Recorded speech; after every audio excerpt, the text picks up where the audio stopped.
Time for What the Farage with the former Brexit Party leader and now GB News star presenter gives us his take on some of the most eye-popping stories of the day.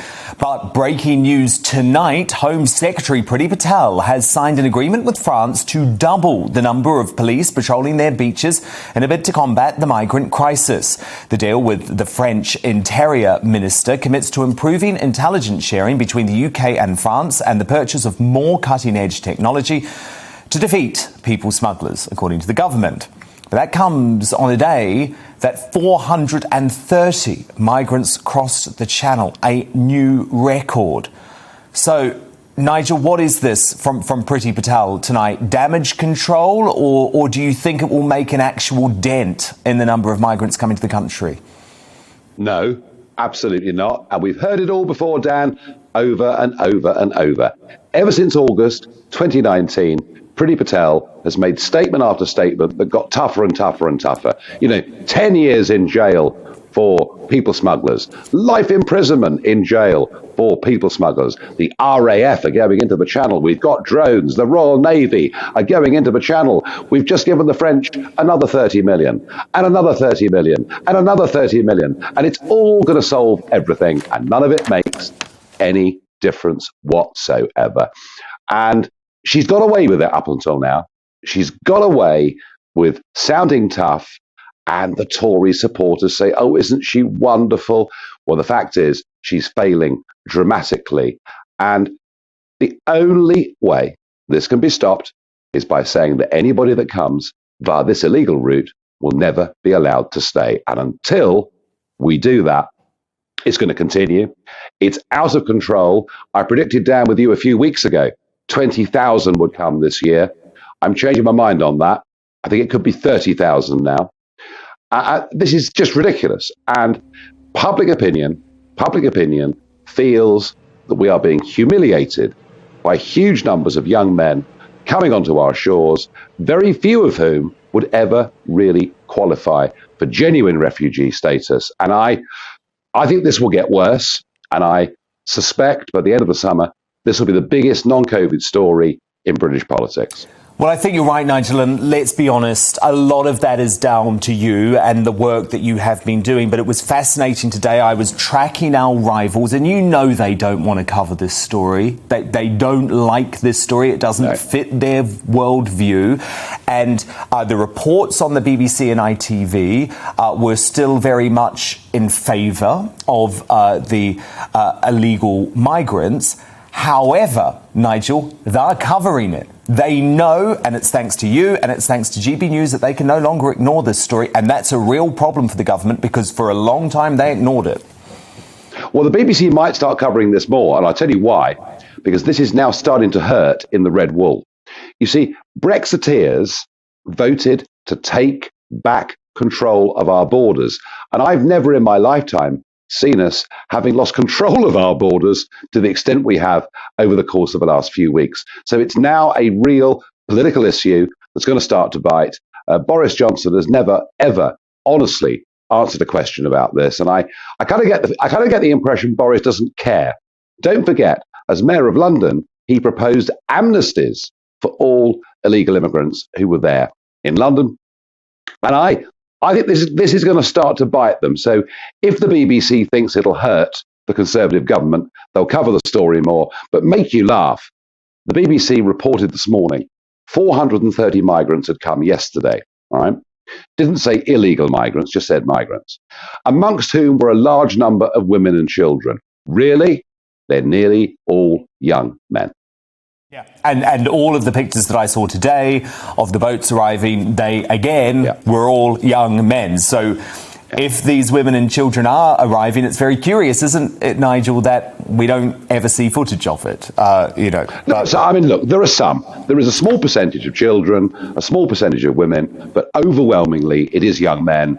And the media have not portrayed this at all accurately. And look, let's be frank about this. Nearly all of them destroy their ID so that they can never be deported anywhere, all right?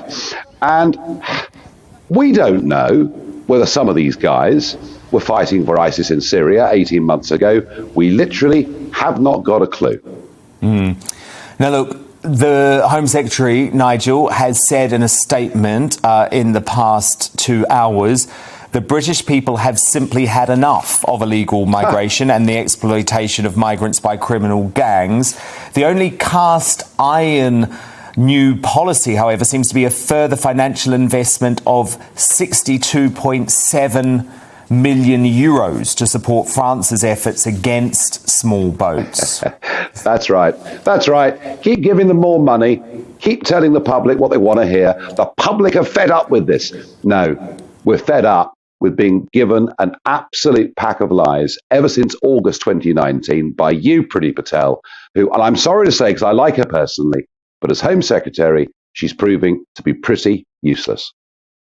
Woman on a load of fronts, isn't she? But unfortunately, this is a crisis, and it is a crisis that the numbers prove is getting worse and worse and worse by the day. And I don't think it can be ignored any longer. No, I don't either. And I think the numbers will explode over the course of the next few weeks. We had 430 yesterday. There'll be days soon even bigger than that. And we have to accommodate these people. We've got 4-star hotels full all over the country. They're now moving into private residences.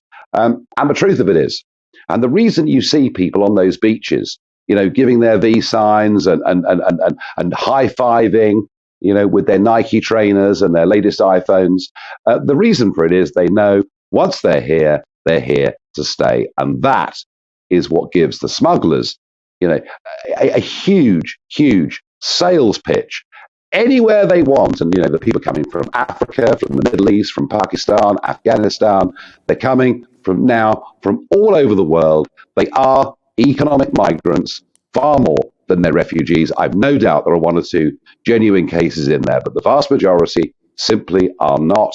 For many, of course, it'll end in disappointment. For many, they'll finish up working for gangs. They'll finish up working in the modern day equivalent of slavery. And yet the left don't even want to have that conversation. We should be hanging our heads in shame, in my opinion. Indeed. Well, look, that's the bad news today, Nigel. But look, we've got to go closer to home and talk about the very exciting news that you're now here every weeknight at 7 o'clock. And I was delighted to see WTF, What the Farage, now gets a nightly slot here on GB News. But look, Nigel, in all seriousness, the show is brilliant. It's had an incredible reaction from viewers overnight. How are you feeling about it all?